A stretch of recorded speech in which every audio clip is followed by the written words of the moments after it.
Сәлем достар, сіздермен КСБ, және де бүгін сіздерге мен осы ютубта бар екенді айтатын болам.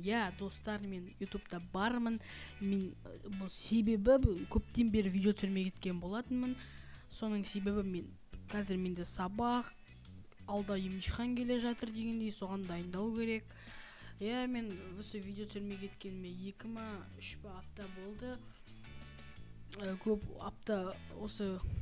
апта яғни айтқанда осы алдағы уақытта мен видео түсірем, вопрос-ответ, яғни сұрақ-жауап рубрикасының екіншісін түсірем. Оны сіздер просто менде қазір көп сұрақтар қойсаңыздар деймін, көп сұрақтар осы группаға кіріп вопрос-ответ деген запистің астарына өздеріңіздің сұрақтарыңызды қойып бердіңіздер.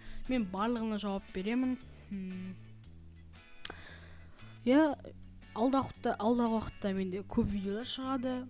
Осы сабақ бітсін, көптеген видео шығаратын боламын. Егер де 100 подписчик болса біздің каналымызда, мен конкурс жариялаймын, мега конкурс. Не істейтінімді әлі білмеймін, алдағы уақытта ойластыратын боламын. Енді каналға тіркеліңіздер, осы видеоға лайк басыңыздар. Сау болыңыздар.